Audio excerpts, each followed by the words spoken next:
Welcome to Crash Concepts, where the economy, energy, and the environment are explored. Up next, fresh ideas and insights into the factors that are driving the world and shaping your future. Presenting information you can't afford to live without, here's Chris Martenson. Welcome to this Peak Prosperity Podcast. I'm your host, Chris Martenson. Well, the emerging market crisis of early 2014 is raging along, and several countries are becoming increasingly chaotic and desperate. So one of those is Argentina. And of course, Argentinians are experiencing this sort of thing, having just gone through it all back in 2001. So I'm wondering how things are unfolding and what sorts of lessons learned are being applied by those living there. Today, we are fortunate to be speaking with Fernando Aquirre, also known as FerFAL, author of Surviving the Economic Collapse. The book, FerFAL experienced the hyperinflationary destruction of Argentina's economy personally in 2001 and has since dedicated his professional career to educating the public about his experiences and observations of its lingering aftermath. And of course, it looks like we're having a renewed version of it today. His blog, Surviving in Argentina, found at ferfal.blogspot.com, is covering the events as they unfold, as well as other more general topics around the idea of navigating an economic dislocation wherever you happen to live.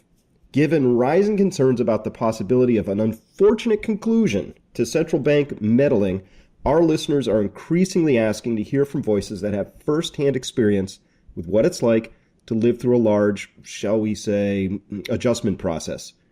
FerFAL, so glad you could join us. Chris, it's great to be talking with you again.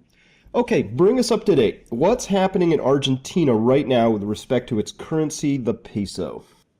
Well, actually, pretty recently, January 22, the peso lost 15% of its value. It devalued quite a bit. It ended up losing 20% of its value that week, and it's been pretty crazy since then. There's inflation has been rampant in some sectors, going up to 100% in food, grocery stores, 20-30% in some cases. So it's been pretty complicated. Lots of stores that don't want to be selling stuff until they get updated prices, suppliers holding on and waiting to see how things go, which is something that we're familiar with because that happened back in 2001 when everything went down as we know it did. So 100% or 20% inflation, are those yearly numbers? No, these are numbers as in a matter of days. This is in just one day. For example, cement in Bariloche, one of the towns in southern Argentina, went up 100% overnight. Wow. Doubling in price. Grocery stores in Córdoba, even in Buenos Aires, people are talking about increase of prices of 20-30% just these days. I actually have family in Argentina that they're telling me that they go to a hardware store and they're not even able to buy stuff from there because stores want to hold on and see how prices unfold in these following days. Right. So this is one of the great mysteries of inflation. It's obviously flying money, right? So everybody's trying to get rid of their money. So you think that would actually increase commerce. But if you are on the other end of that transaction, if you happen to be the business owner, you have every incentive to withhold items for as long as possible. So one of the great ironies, I guess, is that even though money is flying around like crazy, goods start to disappear from the shelves. Is that what you're seeing? Absolutely. Shelves halfway empty. The government always trying to muscle its way through these kind of problems, just trying to force companies to stock back products and such, but they just keep holding on. For example, gas has gone up 12% these last few days. And there's really nothing they can do about it, but because if they don't increase the prices, companies just are not willing to sell. So it's a pretty tricky situation to be in. Is there any sort of price controls going on right now? Has anything been mandated? Well, as you know, price controls don't really work. They've tried this before in Argentina. Actually, last year, one of the big news was that the government was freezing prices on food and certain appliances. It didn't work. Just a few days later, those supposedly frozen prices were going up, and as soon as they officially released them, they would just double in price. So let me ask you this then. How many people in Argentina actually still have money in Argentine banks in dollars? Because I guess one of the features of 2001 was people had money in dollars in the banks. There was a banking holiday. A couple weeks later, banks open up. Surprise, you have the same number in your account, only it's pesos, not dollars, and it was an effective theft, if I could use that term. So, exactly. so is anybody keeping money in the banks at this point, or how's that working? Well, first of all, I'd like to clarify for people listening, those banks that did that are the same banks that are found all over the world. They're not like strange South American, Argentine banks. They're the same banks. So if they're willing to steal from people in one place, don't be surprised if they're willing to do it in other places as well. No surprise here. Yeah, exactly. Don't be surprised if it happens to you as well. To answer your question, if people really don't trust banks much, and especially since there was a ban, an official ban of some sort for average people to buy foreign currency. So they just go to the black market, and the average Argentine person has his money under the couch. You know, they buy dollars in the black market at a much higher price. The peso, it's officially 8 pesos per dollar. Unofficially, it's almost 13 pesos per dollar. So there's quite a bit of a difference there. Still, people choose to get away of the official currency. Now, I understand the Argentine government has limited the number of dollars you can officially purchase to, what, 2,000 a month, something like that? Well, it's not even that. 80% of Argentines are simply not allowed to buy dollars. You have to present your income, and then the local authorities decide if based on your salary you're allowed to buy. It's generally going to be $50, $100, $200 a month, if that. In many cases, even doctors, people with very good wages, they're not even allowed to buy dollars whatsoever. But that would be at the official exchange rate of around 8? Exactly. What most people do then is go to what they call cuevas, like caves, which is, places where the black market, you buy dollars at a much higher price, of course. Now, what happens if you want to just say duck over the bay, go to Uruguay? Can you buy dollars there? Well, that's something that has been happening quite a bit. People have been going over to Uruguay and taking advantage of that. Of course, Uruguay had to implement some of their own restrictions, and they weren't very happy with people going over there. What they started doing is Argentina started placing checkpoints in some of the well-known spots where the port where you get a boat to cross over to Uruguay. So they started controlling who was traveling, what they were doing. Pretty much a blatant invasion of privacy. Not surprised. So let's imagine that people in Argentina have managed to squirrel away as much as they can in the mattress in the form of harder currencies, but still all of this is unfolding. And we talked about some of the economic impacts that there's things disappearing from shelves. What else is happening economically, and how are people coping? Well, imagine you have your wages, your salaries are still in pesos, and people, this basically melts your purchasing power right in front of you. So people are trying to stock up on certain food products. They know that what they buy today, it's going to be costing maybe 2-3 times as much just a few weeks, even a few months from now. So they're dealing with the problem of empty shelves, as we said before. There's also limits to how much you can buy. Sugar, vegetable oil, there's limits, and it's usually going to be 1 or 2 units per family. With the idea being that obviously you'd want to purchase early and often when you're in inflationary times, right? Exactly, absolutely. Well, so the store shelves are bare.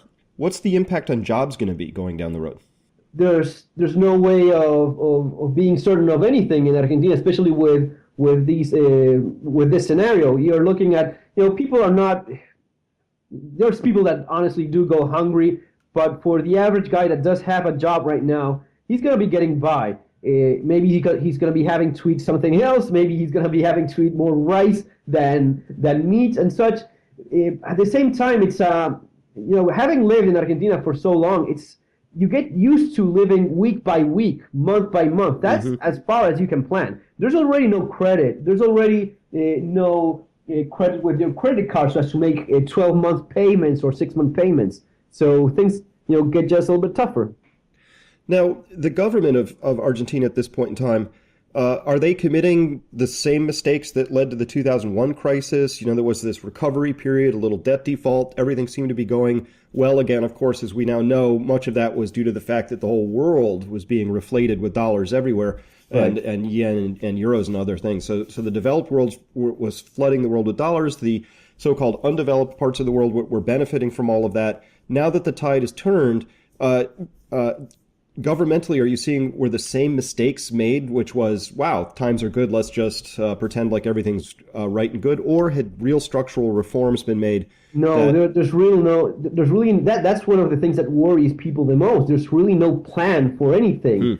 The idea is just to deny what's happening. And it's like going to the doctor, you're sick, and you're not telling him what's happening to you. There's no way of solving that. Especially, this is a government that has always had a communist, very left-leaning idea, even though at the same time, these are people that have gotten themselves incredibly wealthy beyond our imagination, thanks to their policies, right?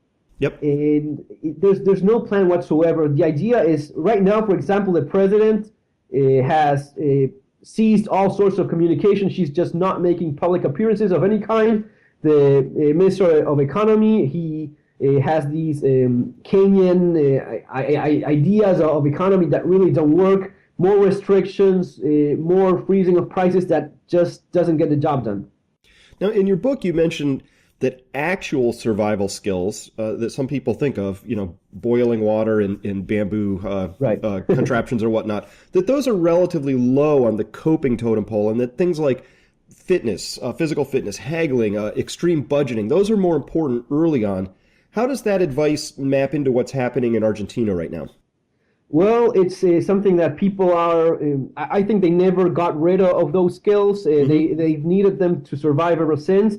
And in times like these, it's especially important. Know how to handle your own personal finances, and know how to budget, buy as cheap as you can, have a good grasp on your home economy. Also finding ways of creating more income, maybe starting your own side business. Anyone can have a profession, even a hobby that can be capitalized in some way. That's something that we did in Argentina in 2001. That's something that people are, of course, doing right now as well. Now, how about alternative economies? I mean, if your currency system breaks down, you find other ways of conducting transaction, barter being the lowest form of that. But what sorts of things are arising, or would you expect to arise as the currency system falls apart? Well, the barter economy it's something that we did experience in 2001 when the economy fully collapsed and, well, banks had just closed and there was really just no way of getting by. At the same time, you had huge amounts of unemployment, so people just traded whatever it is that they had or skill they had for what they needed. Eventually, we realized that you still need some form of currency. I think that there's not going to be a huge increase in barter economy, not even very significant, but we're going to be seeing quite a bit of loss of standards of living as people just focus more on surviving than anything else. These measures taken by the government, the inflation, especially targeting those that still have something to be taken away from them, which is what's left of the Argentine middle class. So it's going to be more people becoming poor as time goes by. And that dynamic, it obviously could create some social tensions if it turns out that certain individuals are fantastically wealthy by the same process. So it's really a point I want to sort of dig at here. We saw this in Weimar Germany, 1923 to 1928. It's talked about as this extraordinary wealth destruction that devastated the middle class. But if you twist it slightly, it wasn't a destruction, it was a transfer. Like the land didn't go away, the houses didn't go away, the productive assets are still there, maybe underutilized, but fundamentally, who owned them shifted enormously. And so I understand there's this very popular way for historians, who knows who's funding them, to look back through time and say, oh, it was wealth destruction, like it's like a meteor hit. Right. Oh, it just went away. But it doesn't go away, right? It actually goes from point A to point B. Is there a sense that people understand that process and that could create tension? I don't think that most people understand what you're saying in terms of wealth not disappearing. As you say, there's still the buildings, there's still the infrastructure, there's still the work, the labor that people do. If you Right. work your behind off all day long, there's something there. Now, the problem is that your effort is not being you're not being compensated for that. But that wealth you're creating is going somewhere. And usually, as you say, it's focused on a very small number of people that are taking advantage of that. A good example of that would be in Argentina. The only thing really worth something on a large scale was the production of soy, agriculture. The government slashed that with 80% tax, leaving basically nothing to the producers. And that wealth, they got away with that for quite a bit of time. Now that the price of that particular commodity is going down, they really have nowhere else to take money from. Well, that is the process. It happens over and over and over again, and so it's in this new internet age. Excuse me, and with social media and whatnot, I think it's possible for people to come across information that would explain what's happening more readily than in times past. But it's kind of the oldest game in the book, isn't it? Right? Certain people and institutions create a whole lot of claims against an underlying economy. Eventually, there's too many claims. And instead of the people who made the claims, too many of those claims, having to eat the losses for having made some very bad loans and other decisions, it inevitably falls on having the wealth be transferred and extracted from the remaining productive portions of the society. That can only go on so long until, if I use this metaphor, until the parasite takes too much blood from the host. Yes. And then there's some other sort of an adjustment process. Do you see that in the future? I don't see it in the future. I see it in the past. It happened in December last year, just less than 2 months ago. There was widespread rioting across the entire country. In Argentina, the police department in one province went on strike because that governor was not aligned with the president. They punished him by not helping him out. Now, as other police forces saw that the strike went on, they started going on strike themselves. The entire country's police force went on strike, ended up in rioting over a week of anarchy across the entire country, with at least 13 dead. And widespread looting, thousands of stores looted across the country. That's the kind of scenario we're looking at. And obviously that's a very turbulent period to be in. What were most people doing during that? I assume the rioters were a subset. Was everybody else just sort of holed up in their house? People were holding on in their houses. Some neighbors were organizing so as to defend their communities. Many looters got killed. There's stories we still haven't heard of. A lot of that just we may never hear of. So I know for a fact that, there's plenty of footage on that on YouTube, thousands of hours of video on that. It was really widespread, and people just fended on for themselves because there was no government controlling anything for at least a week. And who was out doing the looting? Is this, your typical 18 to 25-year-old male cohort, or was this more widespread? It's interesting because it's, of course, some of the people you already have a good idea that may end up doing that. Some of the known elements that we always see when there's rioting and looting, taking advantage of that. But then there were people with fancy 4x4 trucks just parking it in a large store and loading it up with appliances, washing machines, TVs. There was quite a bit of madness during those times. Interesting. So, and this was widespread. This wasn't just in one metropolitan area. This was really widespread. Buenos Aires, Córdoba mostly, especially in the provinces across the country. It was pretty bad. Yes. And that settled down a little bit for now. But how do you see this playing out throughout the rest of this year, say? Well, at least economists are talking about at least 30% inflation. Some of the ones that are more positive say it's not going to be getting worse than 40%. That may be true for some people. For the middle class, it's going to be worse than that for sure. And I think that if things get desperate enough, if people start getting hungry in a large scale, it is. I don't think they're going to be seeing the end of this year. They're going to be having the president's going to be having to resign or call for early elections or some other measure. Well, I heard that Argentina is limiting, or if not banning, imports at this point in time to prevent the hemorrhaging of what remaining foreign currency reserves, that is dollars that they have. There's a burn rate on those reserves right now, and when they go to zero, you're in big trouble, especially if you have any debt that's denominated in that currency. So given that, it's going to be very difficult for people in Argentina to get their hands on imported goods. So, good luck if you have a repair that requires a part coming from somewhere, things like that.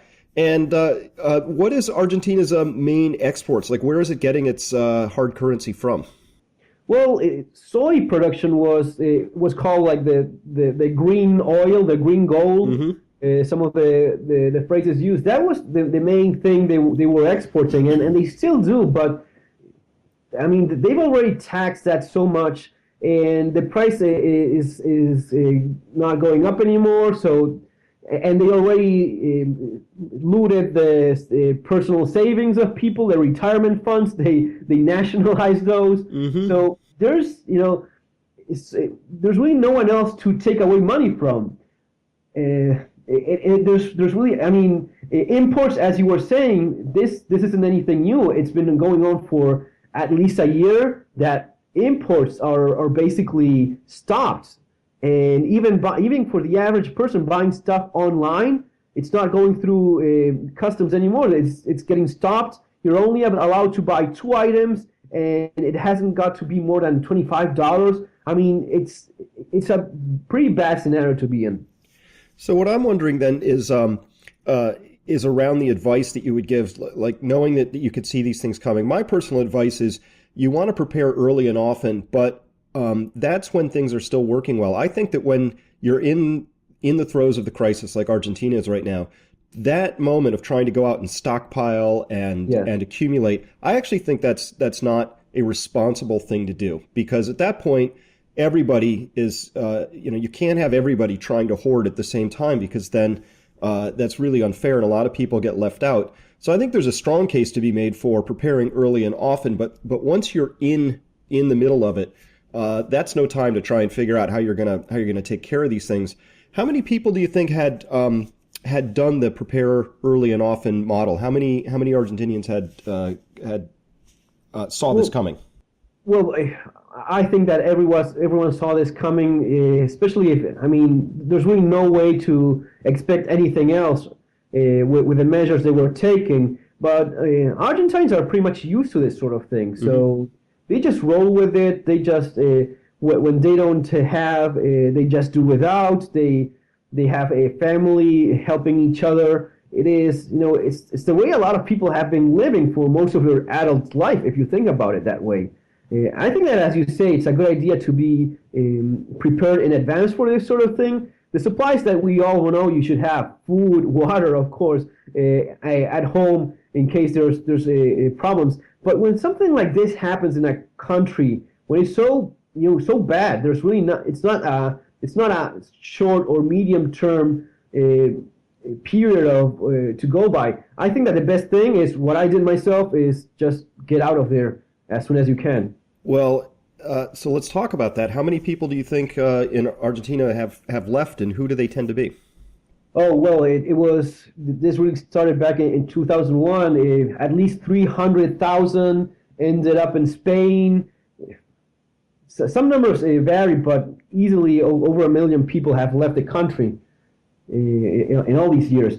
And the thing is that those that could leave, most of them ended up leaving closer to the first, well, not the first, but the big economic collapse in 2001. Last year, a lot of people were also leaving. They usually end up in Spain, in Italy, those that have European citizenship. And it's generally going to be younger people, especially because many countries are more welcoming of younger workers than older ones. Well, unfortunately for the people who went to Spain, they jumped out of the fire and right back into a frying pan. Yes, exactly. So they've got to be feeling blighted at this point, particularly with youth unemployment there at 50% or greater. So I want to ask about that then, because here's the question. What's really different in your mind then between Argentina and the so-called developed nations, maybe Europe? Like structurally, what's really different? What's the same? The difference is, yes, they are significant. As you were saying, people left Argentina, ended up in Spain, and they saw this huge crisis ongoing still. But at the same time, it's not a developing nation. It's not a third world country. So there's quite a bit of differences. You can expect certain things from the political system in Spain. You cannot expect basically anything from the Argentine politicians. They just, I mean, they themselves steal companies like they did with Repsol y YPF, the petrol company, the Spanish petrol company. Yep. There's really no legal frame to go by. At the same time, in Spain, you at least know that the legal system works. There's a certain safety nets that people can somewhat count on. There's really none of that in Argentina. It's pretty much everyone taking care of themselves and the government just not being there whatsoever. I know of a lot of people that ended up in Spain, and in spite of the country, they know for a fact that it's just much better off than living in Argentina. One of the big things is, of course, crime, which is out of control in Argentina, especially because the policy is just to, same with the economy, just deny it, so it keeps getting worse. Spain, you at least know that you are somewhat safe on the street. Well, that's a huge difference, of course, particularly when we're talking about quality of life. As you look wider across the globe, it's always good if there is a border to duck across. From my analysis, the world's been, particularly the developed nations, have been on a credit binge that's at least 4 decades in the making. And maybe it'll go another decade or two. I don't know. Maybe it goes another 2 weeks. I don't know. But structurally, I see that there are too many claims against too few actual resources, and the same dynamic of somehow the already well-connected are vacuuming up ever larger amounts. And to me, that's just a feature of a debt-based money system. This is kind of how they operate. Obviously, in Argentina, where you throw in corruption on top of that, it just exacerbates the problem. But if you were going to be giving advice to people who are living in countries that seem stable, seem reasonable, they're in Spain, they're in Ireland, they're in France, right. They're in America, they're somewhere. Do you think that there's a parallel here that they should be aware of in terms of how Argentina is operating, or is it just too fundamentally different how Argentina is going to unfold versus anybody else? I think that Argentina is a good example of a worst case scenario when things, I don't see the dollar losing 20% of its value overnight. It's the dollar is not the peso. As bad as it may be, it's still not the Argentine peso. Right. I think that Argentina, it's a good case study so as to see how things get really bad. And even if they don't get nearly as bad as they did in Argentina, many developed nations, as you were saying, U.S., places in Europe and such, they are seeing a little bit more of it. So it is just a little taste of what Argentina is like, and life is going to be changing towards that direction a little bit. It's not going to be getting that bad. I don't think it's going to be getting completely destroyed as it happened with the Argentine economy. But people are going to be seeing more inequality. There's going to be more poor people. There's going to be more competition for each job, and you will have to be a little bit more creative so as to sustain your quality of life. And there's going to be a lot of people that will just have to adapt to living in a little bit of lower standards of living that they may have been used to themselves not that long ago. So we mentioned some of those coping things, for physical fitness, haggling, extreme budgeting. What else is on your list of important skills to have? I think that it's a good point to insist on how important it is to be marketable in a job market it's going to be more and more competitive as time goes by. Anything that you can add towards that, any additional trait or bonus that you can offer your employer, or being good at creating your own income, starting your own business, even if it's a small scale, doesn't matter. At least you have something to work with. Being good at managing your finances, trying to stay healthy and fit, because all these things, people think that you're going to be physical fit for some outrageous survival scenario. It's mostly a matter of being well prepare for being more stressed, dealing with more tension that you may be used to. Right, and of course, being physically fit is essential to that. And here's one of the main things that that we're really about at Peak Prosperity is this idea that the goal of life is to be happy and fulfilled, and it's still possible, we believe, to have a much lower standard of living and a higher quality of life, to still really enjoy life and live it fully, even though you have less material stuff. And this is, one of the main points we try to make is that if you're coasting along and all of a sudden your stuff is taken away from you, that's a really traumatic event, very stressful. It hurts like crazy. But if you yourself made that same adjustment to the same lower amount of stuff, it can be completely joyous, fine, a completely reasonable process.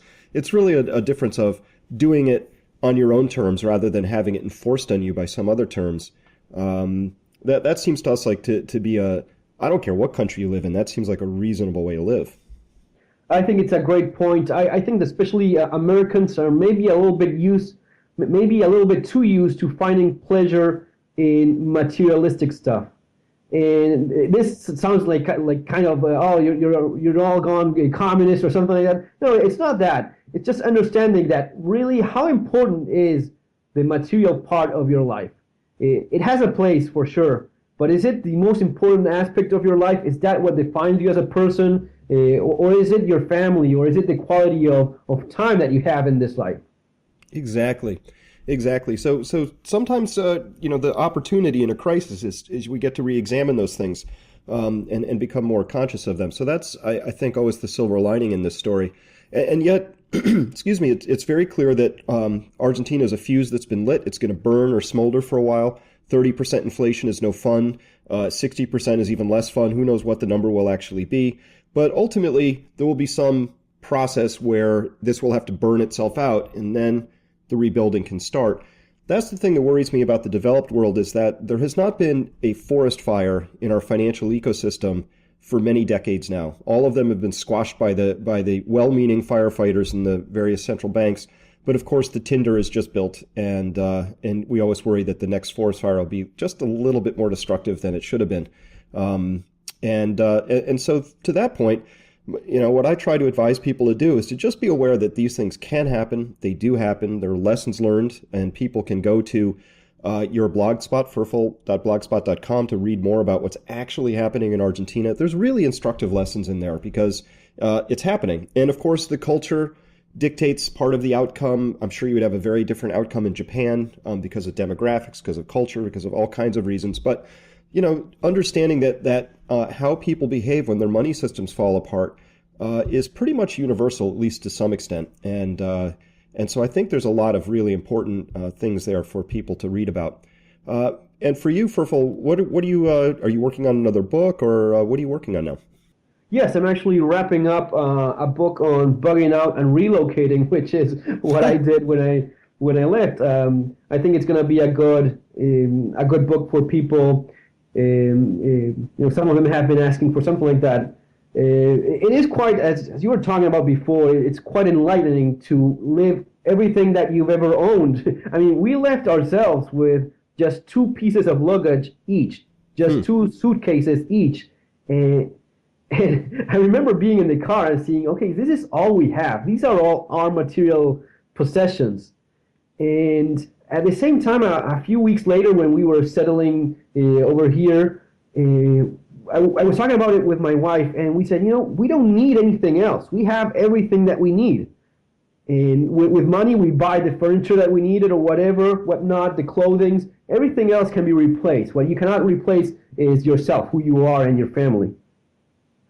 Interesting. So this book about moving to a new location, would that apply, you say, equally well? Are there lessons in there that might work within a country? So if I lived in Oakland and didn't like that? Absolutely, yes. I'm not only discussing some of the countries I was looking at, I'm mostly talking about the mental process and the way of analyzing each choice.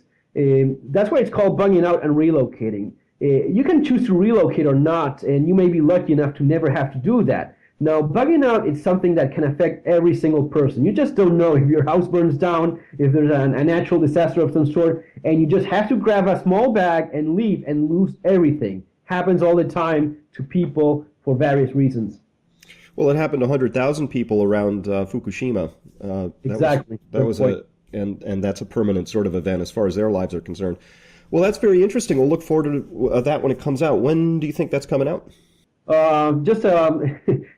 Maybe for next month. I'll send you a copy as soon as I have one. Well, great. Well, we'll get it up on the site and let people know about it, because I'm sure there are people who'll be interested in that. We have there's two main topics that people seem very interested in. One is where should I live, which is germane to your book title there and topic. And the second is the sense of feeling like they're living two lives, like they're stuck in a job, a path, a set of circumstances that is not quite fully their authentic expression. It's not quite what they would be choosing if they had a blank sheet of paper.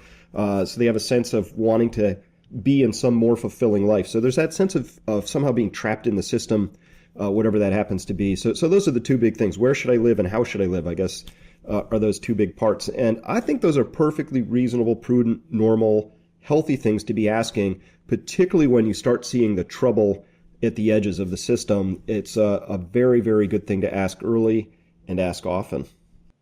I think it's going to be helping people make those decisions, understanding that sometimes the grass looks greener on the other side of the hill. Mm-hmm. Sometimes you really do have to make a choice, and it's not nice to regret not making a move if you chose to do so, but also there's going to be a lot of people that after reading this book are going to be appreciating where they live and what they have.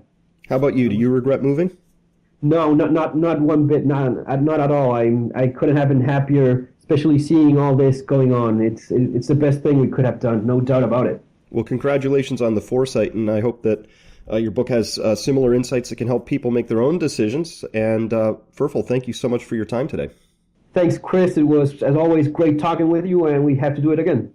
Absolutely.